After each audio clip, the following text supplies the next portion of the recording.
Let's just go ahead and get started, Amy. I mean, Yeah, why not? great. So, I'm Lawrence Winterman. Welcome to the Daily Whatever. I feel really lucky that today we get to talk to Amy Fallon, who is as you may have heard, right as we started, an almost Gen X, elder millennial, whatever the appropriate word is, journalist. And Amy, you're Australian, but you're living in London and kind of doing the freelancer journo life in London. Is that right? Yeah. So as you'll hear, I'm very Aussie. I've written about this on Substack, finding my voice, Yeah, literally. your Bogan accent. Yeah, yeah. And actually, I went to a Substack meetup on Monday night and read that out in West London.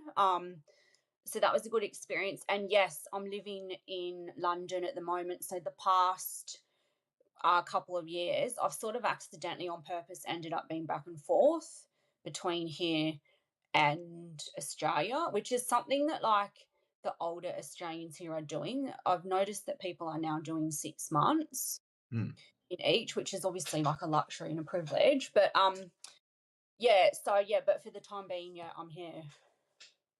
that's amazing. That's amazing. I just want to note for the record that Dana will not be joining us today. Her little puppy, Kira, as I'm sure everyone knows, has a torn ACL. We've talked about it a couple of times. She's actually taking the puppy to the vet for ACL surgery today, which I guess is the thing that they can do on dogs now, which is great. So she will not be joining us, alas. But I think Amy, you and I can probably fill an entire hour with all kinds of stuff to What? talk about. Yeah. So I guess let's start by talking about your Substack experience, right? Like I'm curious about how it's been going for you. And I know you've, written a couple of really interesting articles. I've gone through and read a bunch of your stuff. Um, and I definitely want to talk about that comedy class article that you mentioned. But what is it like being a journalist with a Substack? Mm. Are you finding a lot of synergy between that right now?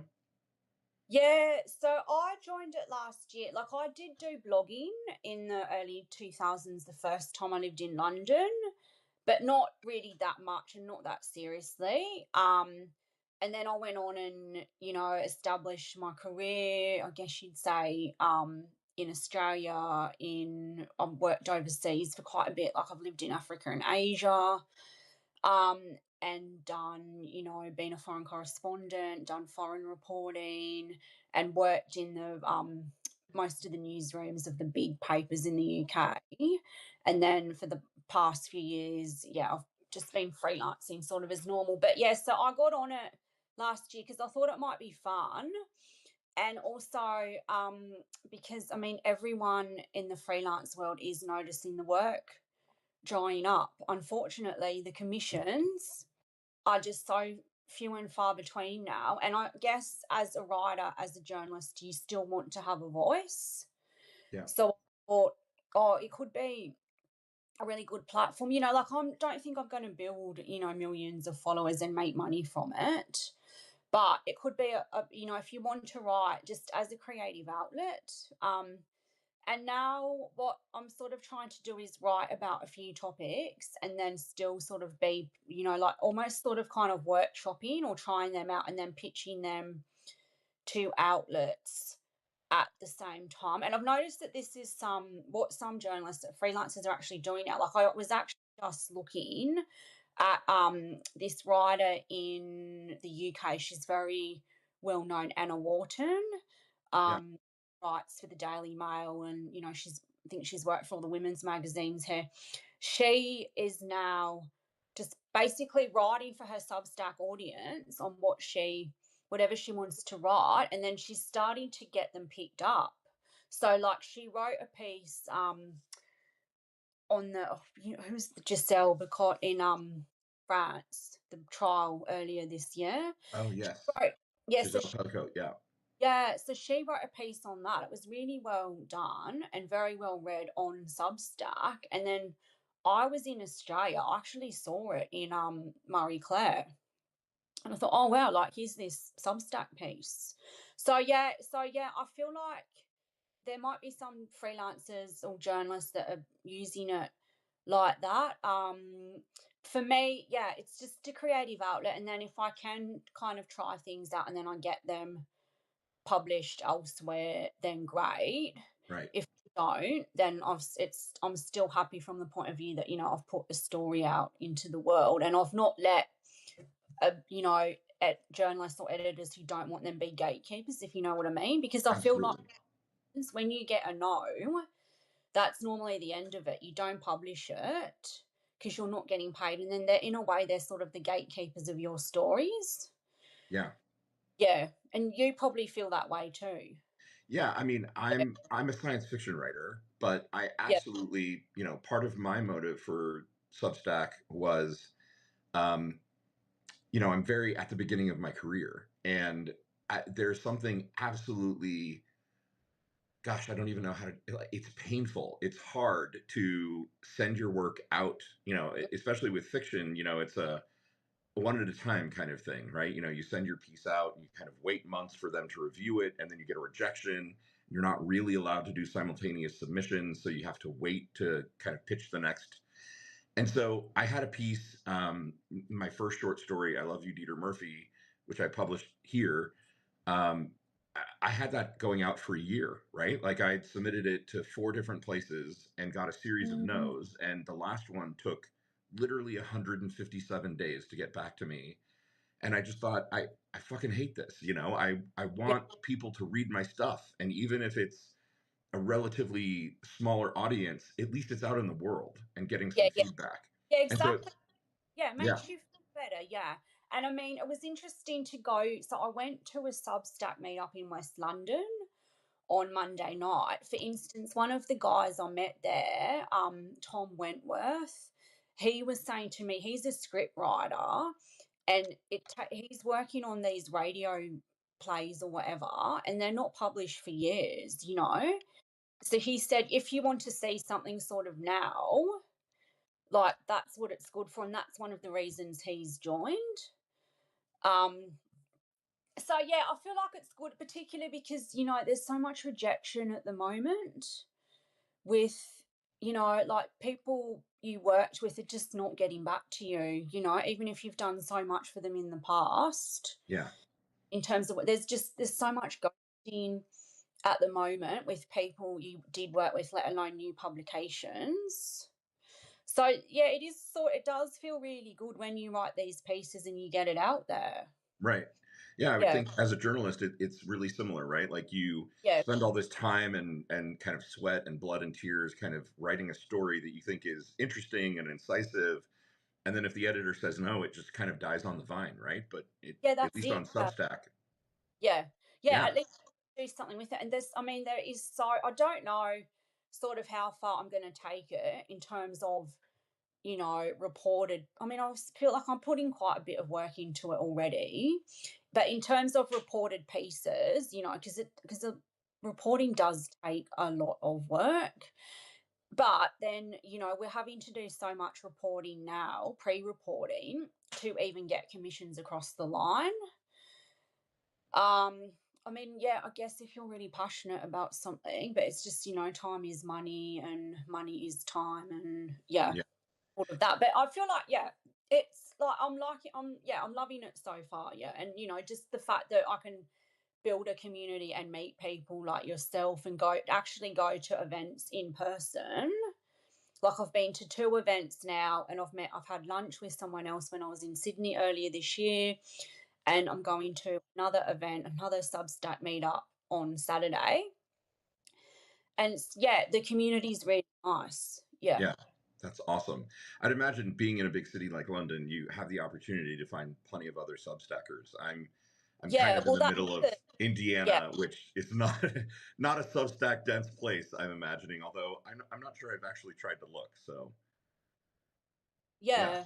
Yeah, no, I mean, I don't yeah, you might be surprised or yeah, I mean, yeah, I guess there's more people here, there's so many people here, so that makes it a bit easier. Like I know someone who's trying to do them in Melbourne at the moment. There's probably although there's still be a few people, but there's less. I mean, yeah, that is one of the advantages of being in London with any meetup is and community is the population density. yeah. Yeah. Yeah. I'm curious, have you noticed this thing that, I mean, I think this is happening on Substack where um, I feel like it's going in both directions, right? Like sort of medium big journalists are joining Substack.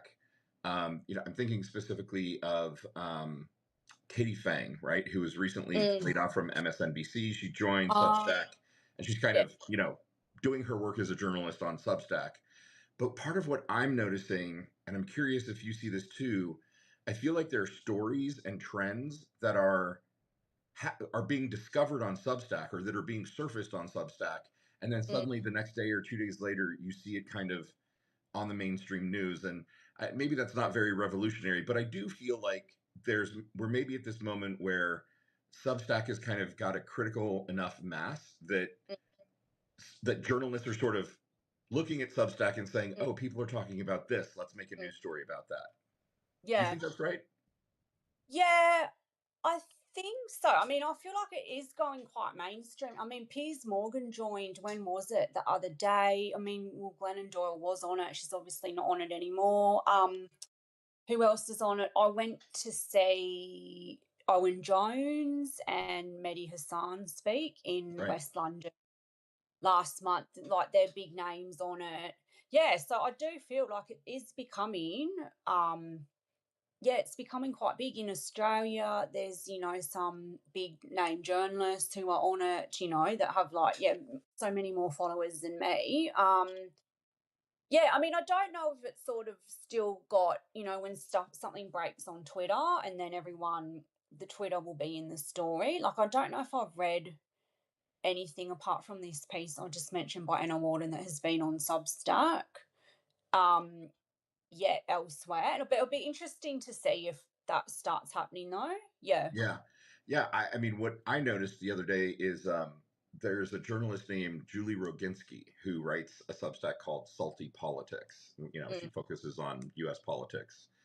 And she was on as a guest on MSNBC the other day. And, the Chiron under her literally said, like, Julie Roginski of Salty Politics Substack. And I was like, wow, that was the right. first time I'd seen someone like attributed as a Substack personality. And Yeah. I just I was kind of wowed because as much as Twitter, I think, still remains the place, and I refuse to Yeah. call it the other name because Yeah. fuck Elon. Yeah.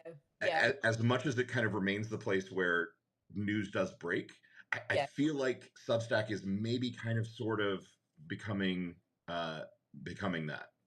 Yeah. Yeah, I think so. I mean, I went to the International Journalism Festival in Perugia in Italy in April. So it's like this big festival that's been happening, I think, since 2006, and it's like the largest media event in Europe, I think. And there were people that were on panels like Taylor Lorenz. Yeah, Um, so she panel. Who else? There were some other creators who are on Substack, and then some other content creators who are doing other platforms like Johnny Harris on YouTube. Who else? And yeah, and like everyone is taking it, like at this festival, it's taken really seriously. I don't know how to say their name. V Sapar, and anyway, but they were doing TikTok journalism on the Washington Post and LA Times, but they're on Substack, and they actually said Substack has been the best platform in terms of, it's not owned by a billionaire. Um, yeah, all of that. I mean, I know it's got its problems, it's not perfect, but I do feel like people are taking it really seriously now, and people, do know what it is. Yeah. yeah, yeah. Me Yeah. too. That awesome. So we're Yeah. getting some action over in the chat. I just want to hello to everyone who joined recently. And Peter asked where Dana is. Her little dog had to go Uh, in for ACL surgery. So, Peter, Dana is off for the day. She texted me this morning and she was like, "I think I want a bit of a lion before I take Kira to the vet." And I was like, "Cool. I'm sure that Amy and I can fill an hour with journalism and comedy talk." So, um, we're hoping that her little dog is doing well through surgery. Um, and interesting comment is the radical left overtaking Substack. Uh, I'm Oh, not sure yeah, who that is, but mm, I mean, yes, and the radical right is already here, and the moderates are here, the center is here. I think mm, everyone's here. I don't mm, think the radical left are excluded. It's the whole point mm, of reason. Substack is that you get to Yeah, espouse that whatever was you want to espouse, right? yeah. Yeah, Yeah, I feel like there's a bit of everyone. I mean, yeah, I've done a few yeah, I've been on a few, involved in a few campaigns and reported on a few issues like the Julian Assange case and some reporting on Palestine in the diaspora in the UK last year. And I do know, well, there are platforms and people I follow, and I feel like I'd probably describe them as far left. But then, yeah, I mean, now, we've got Piers Morgan on it. yeah. Um, God. so, yeah, Sorry, I'm not a Pierce fan. yeah, yeah, look out. Yeah. What's that? I just said, look out. No, he might. Right, Yeah. right. So you recently, I want to go so many different directions here, but I know you recently, being an Aussie expat, you recently reported on the election, right, and the big Labor win. I, I Um, didn't report it. I didn't actually, I don't, yeah, I didn't actually do any reporting on it. Yeah, like I still do some stories every now and then on Australia, but I campaign. Well, don't even know if I say campaign, but I did a few at, well, probably about 10 hours all up doing how to vote cards for Labor, for the Australian Labor Party, yeah, down at the Australian High Commission in central London, which I have done on and off since 2007. Yeah, so that was a really good experience. Yeah. yeah, and Yeah. you posted some notes about it, and I just thought it was a really interesting insight into kind of, an expat participating in her homeland election from afar and volunteering for the party, and so that was maybe not journalism in the traditional sense of writing an article and submitting it somewhere, but for your audience, it was a really interesting insight into how how elections work from afar. When Yeah. democracy is mostly intact. Yeah. Yeah, no, I mean, I loved it. I got so much out of it. Yeah, like I said, I volunteered for Australian Labor, handing out how to vote cards before, and I've met a lot of friends through it that I've had in London since 2007. There's a big Australian community here. I mean, yeah, on a lot of issues, I'm probably I am Green, so we've got a Green Party that actually didn't do as well as we thought they would last time. This time, and I'm going to be honest. Like, I voted Greens because I like my local candidate in. So I'm from Northern New South Wales. I liked her platform. She's actually a comedian, funnily enough. And she didn't get in, so she's going back to being a comedian. So if I'm looking for a new comedy course, I can always go and do hers. But her main promises were like no new gas agreements and log in and get dentistry into Medicare, which is our health system. But obviously, the way it works is the leader normally tends to be from one party, Labor or Liberal. We do also have like a coalition, which is where Liberal and Nationals team up. But so anyway, yeah, obviously I wanted Anthony Albanese to get in, so I was more than happy to, like volunteer and hand out, spend like what a day all up handing out some how to vote cards for him. Yeah, it was like a really good experience. It was really good insight. I appreciate our system so much. I mean, I know that I'm biased, but I don't take it for granted. I've lived everywhere. I've lived in Uganda Right. where, I want to but talk about that too because you wrote a great article about seeing Pope John Paul II there. I think was that yeah, right? I covered him when he came out to Uganda. But I mean, Uganda has never had a peaceful transfer of power, Right. which is terrible. I mean, yeah, yeah, it can't be, yeah. just what people go through. And I mean, last time I voted 2022, I actually took a Ugandan friend who is Ugandan British to vote with me in at the embassy. I mean, we have what's called a sausage sizzle, a barbecue. It's called Right. Right. sausage. We vote on a Saturday. Everybody has to vote. It's compulsory. You get $1,000 fine. Right. They will follow you up. So before I left Australia, well, sorry, after I just left Australia, my mum got my postal vote application, so it was too late to do. But luckily, I'm enrolled here. But yeah, you get followed up, and you will get, if you do not have a legitimate reason or you've not taken yourself off the roll, you will get a $1,000 fine. Right. People don't actually agree with it. And, I've said to Brits, because I think their system, and I'm not an expert, I don't know enough about it, but first past the post, I think they're the only country in Western Europe that has it. It does not seem to be working. And we're really sort of starting to see that now, I think, with, the election last time, and now, with Nigel Farage coming up, Right. I think starting to see that it is not working. And so the fact that Australia has compulsory voting, we have preferential voting where you number the candidates, and we've got, what's the third thing? I can't kind of explain it, but we have something else in our electorates that makes us special. And I think we're one of the only countries in the world to have compulsory voting. Right.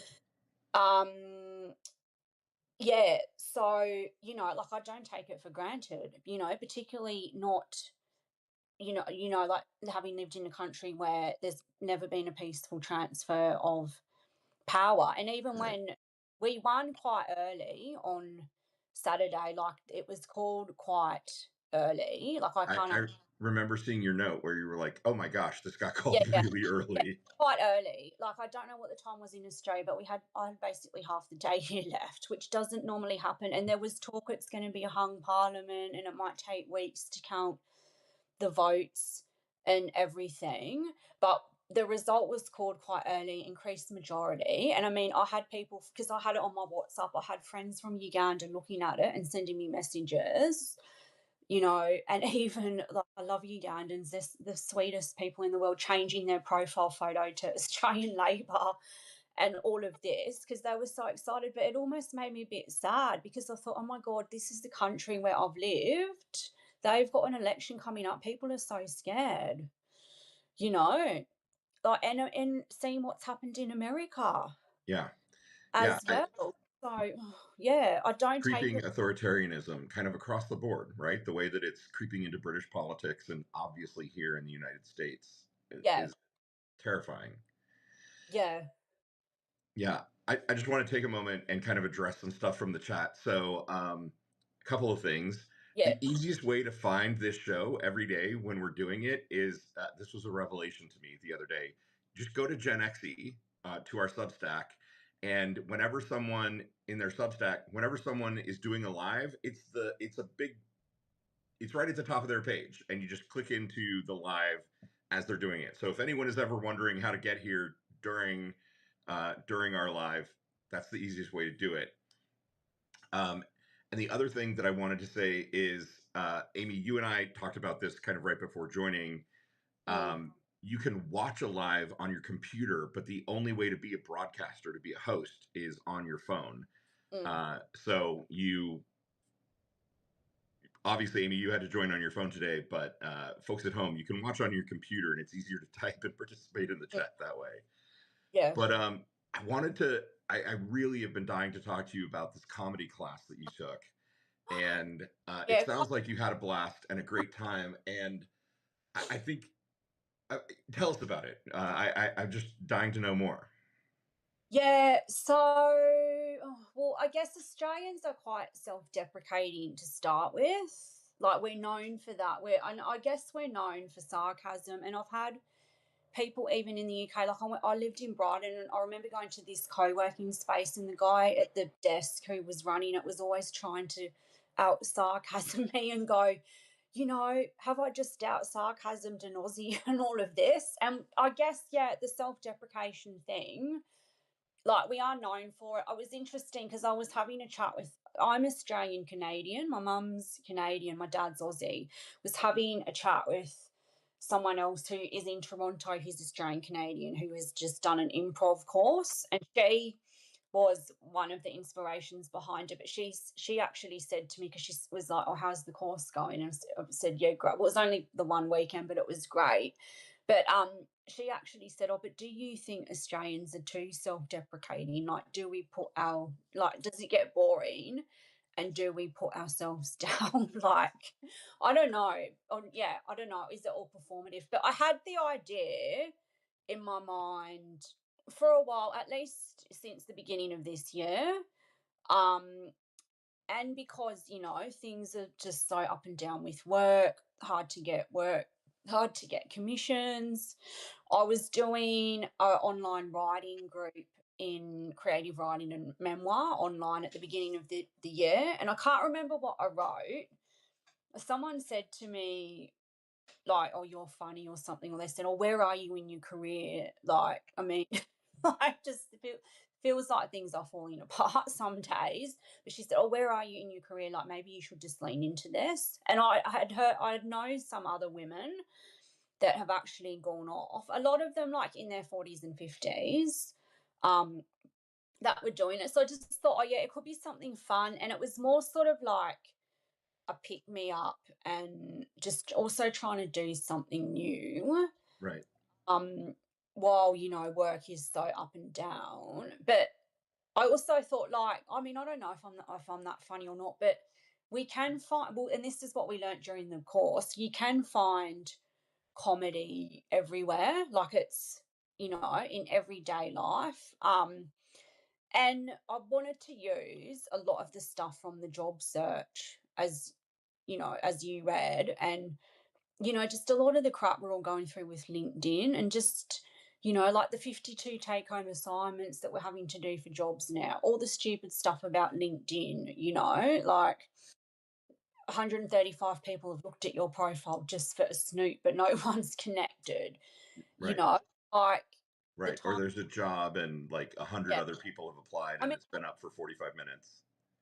yeah, yeah. I mean, and I don't know if any of that is funny or not. I mean, it certainly is relatable. But then, like I said in that piece, I still remember now going to see a routine in act in Covent Garden in London about a decade ago. And it was about the coffee loyalty card in one of the, and it was just really funny. That stuck out. So, I mean, I just thought, yeah, I'm going to go and do this, and also challenge myself to do a comedy act, to do a stand up routine in front of strangers, and Right. kind of into, the thrill of that, the scariness, all of that. And just, yeah, I mean, if nothing, I've wasted a weekend and, a few $100, whatever.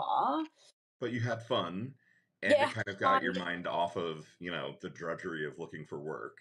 Yeah, yeah, and just pitching stuff and, not getting anything back, learning some new skills. It was really interesting why all the other people were there. Um, so for instance, there was a guy there whose son had cancer, and he spent 4 years on a oncology pediatric ward.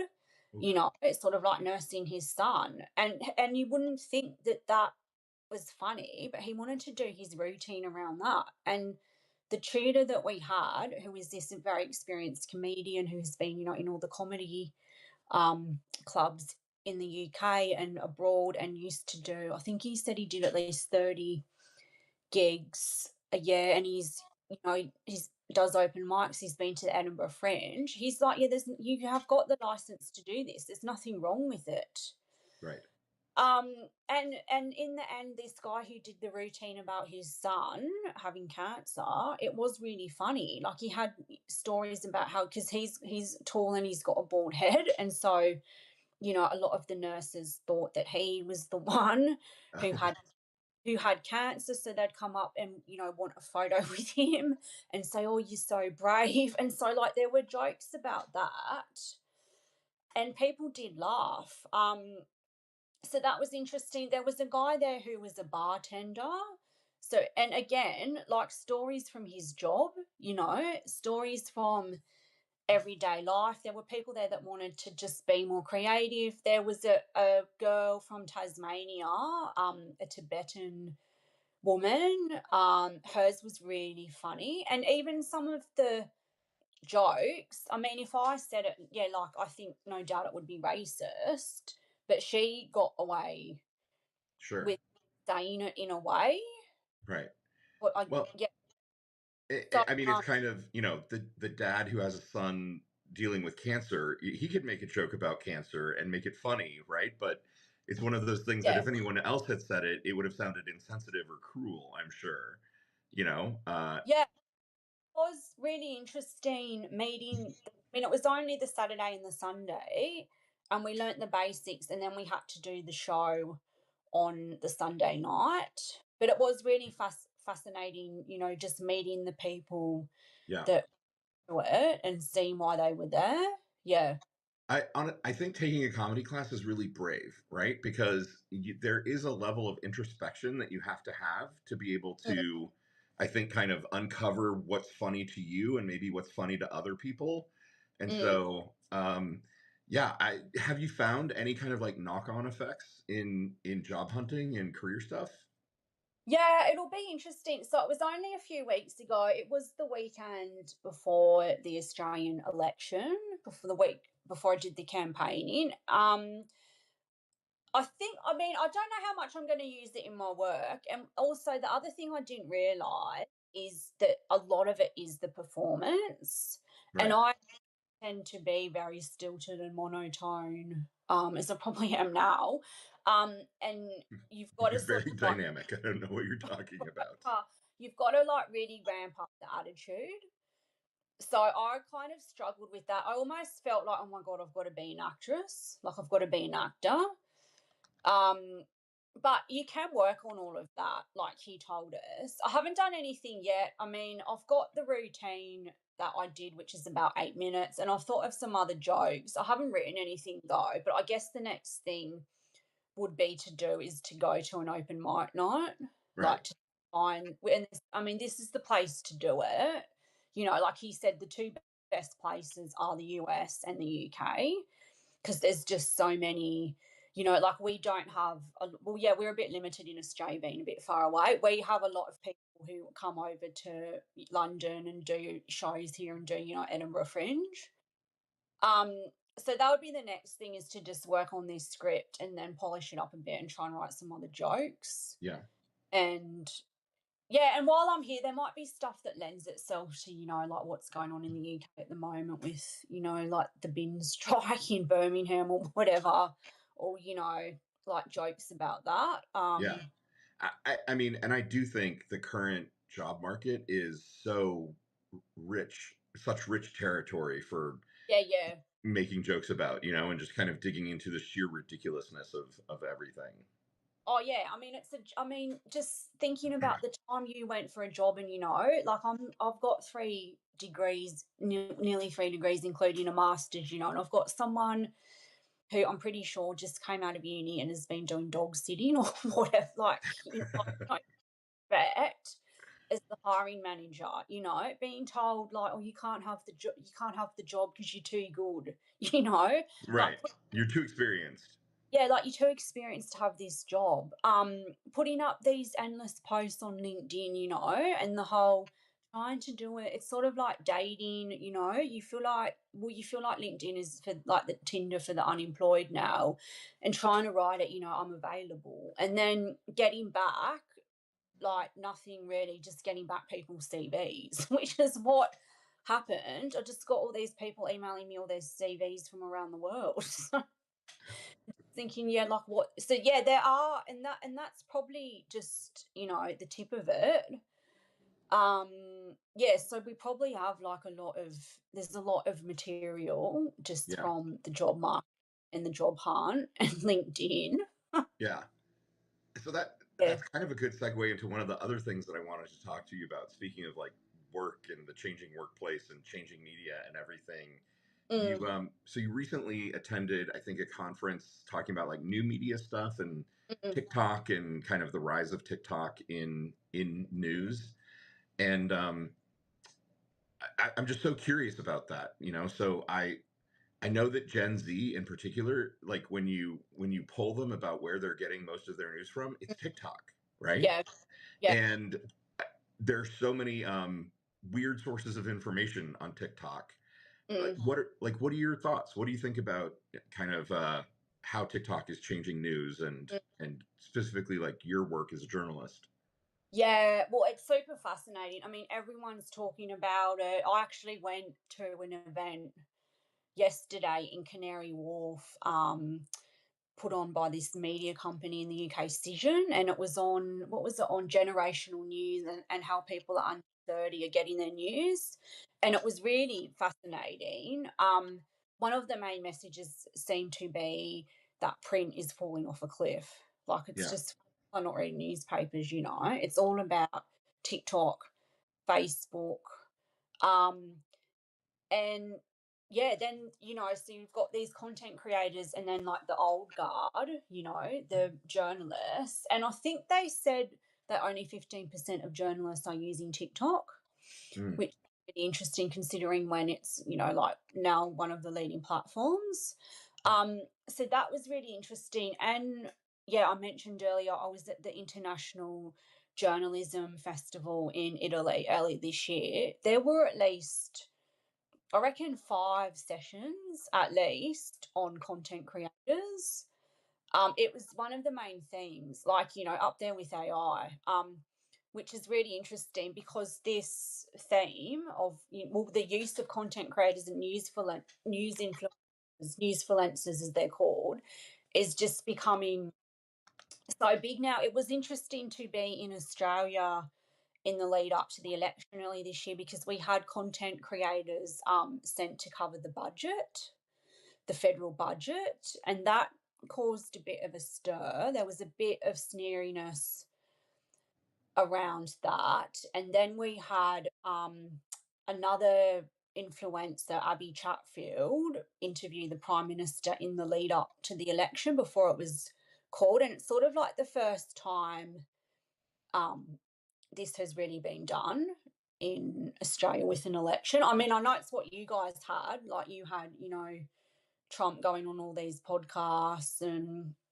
like Joe Rogan. And I read too that Australia actually the other day, I think it was in The Guardian, the government actually sent a team over here to the UK to look at all their podcasts and to look at, podcast news and all of that and what to do for our election. So I think it's really interesting. I can see that there might, like the people that are against it might have a bit of an argument or an argument to, to a certain point in that, yeah, like we don't want misinformation, disinformation.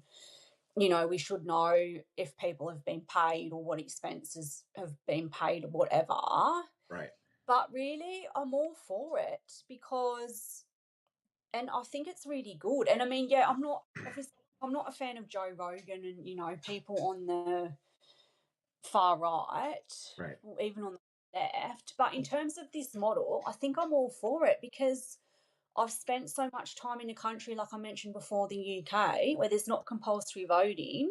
So people don't take an interest as much as they should in politics. They don't vote. Like I looked up and I'm actually writing about this at the moment. Oh yeah, great topic. Yeah, well, I did a piece on my Substack about it, but I'm actually writing a piece for an outlet, women's outlet in Australia, about the content creators and particularly the women content creators and how they're just getting started and they're not going to go away. But I think it's super important, that young people or anyone takes an interest in politics. I mean, look at what's happened in the UK with, Brexit, Right. Farage coming up, like all of this. I can't remember yeah, I Googled the stats the other day to see how many people voted in the last election. And I just thought, oh my God. I mean, yeah, it's easy for us to say, I don't want to say Australia's perfect because you do get $1,000 fine in the post Right. if you don't vote. So in a way, you're forced to take an interest. But you Um, know what's so interesting to me out of the data that you shared from that conference you were at is, so people under 30, most people under 30 are getting their news from TikTok and other creators, right? Yeah. And yet the journalists, only 15% of the journalists are actually on TikTok or kind of paying attention to that stuff. So there's a massive disconnect There's a mass. between, yeah, the people who are creating the news and the younger people, how they're consuming it, you know? So that's, yeah, I just think that's stunning. Yeah. Um, and I think it kind of explains why we're seeing such weirdness in the electorate, right? Yeah. It's like the old media is talking in a particular way that the young generation just doesn't even hear. Like they literally just don't even hear it. Yeah. Yeah. So it is a tussle between the two. I mean, maybe we're sort of catching up in Australia as well, but certainly, there were all these panels at the International Journalism Festival that I mentioned. And I mean, even UNESCO was there on one of them. And the ABC, our ABC was actually, its content creator program was actually mentioned. So the ABC did a content creator program last year, and the figures are staggering. The number of people they got, it was like, I think it's over 50 million people. Um, so I just think like, yeah, it is the way to go. And I mean, like, that's not to say that we still shouldn't have fact checkers and people shouldn't be held to scrutiny if they get something wrong and all of that. But I mean, I just think it's really good. Yeah. If Yeah. it's checked properly. Yeah. And if And I you've think got, that's the challenge with yeah, TikTok, right? Is that yeah. TikTok doesn't really have a fact checking team or process, as far as I know. Yeah, it was interesting when I heard V speak, who does Under the Desk in Perugia. She made the point that, well, we think people think, oh, the content creators, they're not subject to fact checking. But she's like, if I get something wrong, I get lambasted. Or if I get something wrong on TikTok, people come for me. There's a pile. Right. So yeah, but I mean, largely, like, I think I'm ready for it because it just, yeah, if it makes stories lively and compelling and people are doing their research and their fact checking and everything. I mean, it was interesting at this session yesterday. One of the points that they made was that the public don't want stuff to be fact checked. Right? They want to go and do their own fact checking. Like, they want to do it themselves. Yeah. I Um, Do you think yeah. that's true? I mean, honestly, in America, I'm not sure most of the public doesn't have the ability to do their own fact checking. Yeah, no, well, this is the thing. I mean, what do they mean when they say, they'll go and fact check it themselves? But I mean, whether you like it or not, this is here to stay, isn't it? Like, I don't think they're going anywhere. I don't think it's going to disappear. Right. And anything, there'll probably be more of it. Um, Well, and like we were talking about at the top of the hour, I do feel like Substack is in a way becoming um, a news source, right? Where yeah, journalists like yourself are publishing things that maybe didn't get picked up elsewhere. People are having insights or opinions that might actually end up being really influential. There's a lawnmower right behind me at this exact moment, so sorry if y'all are hearing that. uh, um, yeah, it's weird to kind of see the surge of the new media and content creators and just this massive disconnect with old school journalism. yeah. And I mean, I don't know if the two will end up getting more together or working together. It was interesting to speak to this woman in Australia, Millie Bannister, for this story that I'm writing. So not on Substack. This is for like a media outlet. And she said she thinks that the debate is shifting and sort of dying down already. But she was one of the ones who went and covered the budget, the federal budget and the election that we've just had. And I mean, like, she started a charity. So it's like these people that are criticizing her, like, how many of them have started a charity Right. for anything? Yeah. So I mean, yeah, I'm not saying that it shouldn't be like people shouldn't be held fact checked again or held to scrutiny. And a lot of the criticism has been around, the idea that they're going soft, so that, for instance, Albo during our election just, got these podcasters because, oh, they might have gone soft on him. But why can't we have this? And then why can't we still have all the other traditional journalists? Like, no one is actually saying that we're going to get rid of, the old guard. Like, no one is saying, oh, let's get rid of all the veteran correspondents and just have people on TikTok. Like, why can't we have both? Yeah. Yeah. Yeah. I mean, I guess a short answer to that would probably be they'd probably say funding, right? They'd probably say money would be the reason that you can't do both. Yeah. But it's interesting. You've got me wondering now, like, what we would normally see would be consolidation, right? Where the old guard media would buy, an app like TikTok or a platform like Substack. But I wonder if the power dynamic and the money dynamic has changed so that that's not even possible at this point. You know, Yeah. like maybe Substack buys the New York Times, or I'm being farcical, but Mm, uh, I think if there is a merger in those things, it's probably going to be an economic one where one buys the other, absorbs the other, kind of. mm. Yeah, it's interesting, isn't it? And it makes me think, I read, who was it? Tina Brown. So Yeah,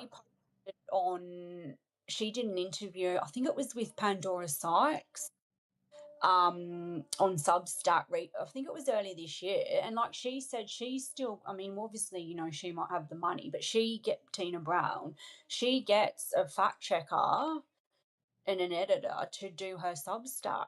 You know, yeah, go through it, and like I think hopefully, like, I'm pretty good with mine. Like, I, yeah, do actually get a bit obsessed with linking to things and looking stuff up. But as far as I can see on Substack, like, I feel like people are being pretty responsible and, you yeah. I know, think yeah, for like, me, that's what distinguishes Substack too, is that people here are really interested in, I was going to say the truth. I think that's true, but also more so just in good writing, right? And yeah, good writing that is remotely fact based or journalism based, includes things like double checking your sources and making sure yeah, that what you're saying is true. And if you say something, egregiously wrong, you correct it, or put an editor's note on it or something. So yeah, that's part of, I think, what is really impressing me with Substack so far. 2 months mm, in. mm.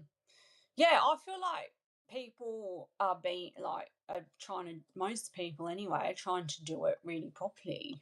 Yeah, Yeah, and being responsible. Yeah, I mean, yeah, that's not to say that they're not perfect. I acknowledge that they had a Nazi problem, and they that was reported, they rectified um that, and there's been other problems, but I do think, yeah, most people are trying to do it really well. yeah, yeah. Yeah, Robin is kind of weighing in with a counter, saying she loves Substack, but this place doesn't have enough fact checking, in her opinion. And yeah, I could see that. Like, yeah, I guess part of what I've seen, and what I hope is that if somebody publishes something egregiously wrong, is they at least are getting pushback, right? They're at least yeah, getting people who are saying, like, this isn't right. This isn't, you yeah. need to fix this. But yeah, it's an interesting point. So before we go, because we're rapidly approaching the top of the hour, I want to ask about the article that you wrote about. Well, I guess really what I want to ask about is your first opinions about Pope Leo, right? Because you wrote your article about me kind of seeing Pope John Paul II in his visit to Uganda, and kind of um, what you saw there. But uh, what's your take on Pope Leo? I'm fascinated by getting people's opinions on the new Pope. Okay. Huh, I thought it was going to be on a song. We're getting there, I promise. Okay. Yeah, to be honest, I need to, this is embarrassing. I have to actually read up a bit more um on Pope Leo, but I mean, I'm optimistic, you know, and hopeful. And the fact that he is, well, the American influence, maybe that will be, a good force in the world. I can tell you, I mean, I'm not an expert on any pope really. I can tell you, when I covered the visit of with Francis in 2015 in Uganda, like it was just really exciting. It was really fun. It was so bloody exhausting. Like the energy you need to be a pope. I reckon you've got to be so fit. But it was interesting because Uganda has got an anti-gay problem, and it is a big issue, unfortunately, and it is unfortunately one of the things that the country has become known for. And if you Google Uganda, it probably will come up. Right. Um, so this was at a time where one anti-gay law had been scrapped by one of the courts, and before they passed another one. So they passed another one in 2023, and I was in the country for the 6 months in the lead up to it, the very day before it went through Parliament. Mm. Um, and interestingly, a lot of activists in the gay community, I know them well, in the LGBTQ plus community in Uganda, are actually Catholic. Mm. Um, so that's really interesting. I mean, obviously, you can be Catholic and be an activist, and they wanted to meet the Pope, because they thought, oh, he's a force for change, influential, like we want to have his ear. And so they were really pushing to meet him when he came, and that was one of the stories that I ended up doing. Unfortunately, the meeting um didn't happen. But yeah, I mean, I think it's probably nuanced, isn't it, in that fact that Francis did some good things, maybe didn't go far enough. Right. He thought, this role of the Pope, there's potential. I mean, the influence that is there, is the potential of it is just so massive, particularly in a country like Uganda, where it is so religious. It is basically a theocracy. Only 1% of the country are atheist, not religious. Wow. Role of the Pope is playing a huge role, and Yeah. that just, even a very hint that, or a statement that, you know black gays, need to, well, like they need more support and more love, that could do amazing things. Right. Right. And Yeah, if there were a pope that were going to say something like that, maybe this pope is that guy. Um, so I yeah, we'll have to wait and see. Yeah, yeah, I have hope. I have hope for Leo. yeah. Okay, so now this is the point in the podcast where we ask our question as a elder millennial, very very young Gen Xer. What do you think is the ultimate Gen X song? And there are no wrong answers. There's maybe just a lot of debate, but we're dying Yeah. here. Oh, I don't, yeah, I wrote a few down. I was thinking Debbie Gibson, like Okay. Lost in Her Eye, which is, funnily enough, I heard Lost in was it Lost in Your Eyes? Lost in Your Yeah. Eyes. I heard that there's an Australian TV show, if you can get it, called The Newsreader, and I heard it on that like earlier this year. Um, Maybe one of hers. I feel like I would maybe have to say Kylie though, Oh, just I mean, because okay. As an Australian, I grew I kind up. of feel like you're obligated. I feel like you're obligated to at least pick a I Kylie grew song. up. I mean, it's kind of nice. She's still around. I grew up with her. Like when I Yeah. was a sister, Same. I got a book, of her, and she's got this hat on, and her hair comes through it, and like I had the cassettes, and yeah, it is wonderful that she's still. I don't know, like so maybe something like especially for you or one of her. But I'm trying. Like, who else is there? I mean, there's loads of people. I also really like Tiffany. You know, Okay. You Were Alone. This is a total blast from the think that past. I think Like, we're alone now. Not I wish yeah, you. I think we're alone now. Also, really that love that. song is iconic for Yeah. sure. And where did I recently saw it used in a movie, but in a super perverse way. I think it was a horror movie, and they were Ah, playing "I Think We're Alone Now" as like whatever creepiness was happening, and I was like, that's actually super brilliant. that's so funny. It was in the Devil. I feel like it was in the Devil Wears Prada too, which came out like noughties. I feel like it was in that as well. That Yeah. movie. So Yeah. Okay, you've now stumbled upon a secret superpower of mine. Dana can tell you anything about music. I can tell you anything about Devil Wears Prada. That song is not in Devil Wears Prada, but there's the Devil Is Wears it? Prada sequel coming up, so maybe there's an Oh, opportunity. okay. Oh, right, okay. I must be thinking of some other movie. I just remember reading the book and there's a reference to it. Maybe it's the book. I don't know. It's the book. The book's not always the same as the film. I have to go and Yeah. check. Yeah. Yeah. Okay, I think you've uncovered like sort of a motherload of answers here, because like these are so, like Dana's saying in the comments, these are legit because they're so of the era, and it's so true. Like Yeah. in that moment, like when we were kids growing up listening to the radio, these were the songs that were playing, right? Like we love to talk about the Smiths and the Cure and all that other stuff, but like our local radio stations at that point in time, they weren't playing the Cure, or if they were, it was like a one-off Yeah. on a late night. They were playing Tiffany and Debbie Gibson, and in the U.S., I not really know. Kylie Minogue. She's recent to the U.S. Like obviously we Yeah. had Locomotion back in the day, but I feel like Kylie Minogue had like a decade or two where she was Yeah. huge in Australia and the UK It's and just only kind of right not here. anything in the US. Yeah. Yeah, it was funny. I'll tell you a funny story quickly. You can tell I'm Gen X. Was that I was at Lagos in Nigeria. I'd gone there for a look around and to do a bit of reporting. And I saw this makeup brand that had Kylie on it, and I thought it was Kylie Minogue. And I was like, "Oh my god, wow! Kylie Minogue, she's big in Nigeria." It was one of the Kardashians. Kardashians, Kylie Jenner, right? Yeah. So yeah, like that you're Gen X, don't you? When Right. That's your yeah, mind goes there first and not to one of the Kardashians. Yeah, absolutely. yeah, I think you've discovered a new rubric for how to diagnose your Gen X-ness. yeah. It's Kylie will always be Kylie Minogue, not right. Kylie Kardashian. Yeah.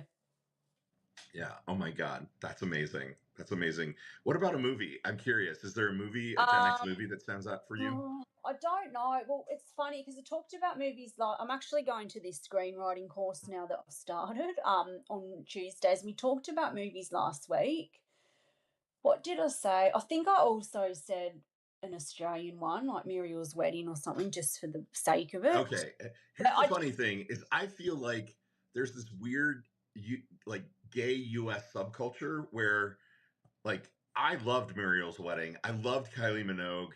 I think because they were playing it in like gay clubs and like these were, I don't know, I feel like some of this stuff was underground in the gay culture before it sort of yeah, broke into mainstream US culture. yeah, no, same at home as well. Like she's got a following in the gay community. Like she comes out for the Mardi Gras. Yeah. Yeah. Yeah. Amazing. Oh my God. Mr. Troy Ford just said he's never seen Muriel's Wedding. Troy, Um, you've got to go watch it. It's hilarious. And oh God, what is the actress's name? Stella, The Australian actress who, Tony Collette. yes, Toni Yeah, Collette. It's one of her yeah. first. She's big in America now too. Yeah. Yeah. Yeah. Oh my gosh. Oh my gosh. Well, Amy, this is so fun. Such a great conversation. We really appreciate you. I'm speaking for Dana, even though she's on the chat and not on video. I'd love to have a chat to Dana sometime. But yeah, I Oh, love what I'm, you guys yeah. Oh, and Rachel Griffiths. Yes. Both of those. It was their best first movie. Um, I'm sure she would love it. She was kind of a journalist originally by training, or she was at least the editor of our school newspaper. uh, Um, so I'm sure that you all could talk forever about journalism stuff and more. So we'll absolutely have you back at some point in the future. oh, thank you so much. It's so kind, honestly. Like, I've not been asked to do anything. Like, I've done podcasts and stuff for work, but I've not done anything. I've not done a live show on Substack yet.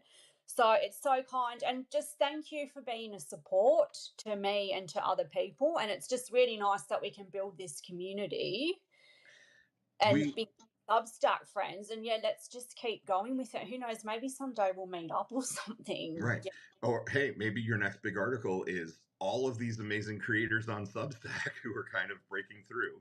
I think I am. I'm gonna write something definitely this week, I think, because I did the meetup in West London on Monday and now this, and I'm going to another meetup. And there's other meetups around the UK, and I probably will meet, like there's a friend down in Hastings, um, Nika Talbot, who's, her newsletter's awesome. So I'm hoping to go and see her. So yeah, like I'm hoping I will meet up with other people, but it'd be great to Nice. meet up with other people across the pond. Yeah. Absolutely. Absolutely. Well, thanks again so much for being here and good luck. Like, let's keep in touch regarding job stuff because I've been through the ringer for Oh these last yeah, 10 good months. luck. So, Done well though, seriously. I read that to have 700 interviews, oh my God. not interviews. I applied for 700 Oh, jobs. I okay. only got a handful of interviews out of all of that. Yeah. Yeah. Okay. I still feel like you're doing really well. So yeah. Well, thanks. Yeah. Awesome. Okay, Well, we'll keep in touch. Thank you so much. absolutely. Mind. Thanks everybody in the chat. We love seeing you today. Thanks, Amy. Yeah, Mwah. thanks See for you all the later. comments. Bye. Thanks.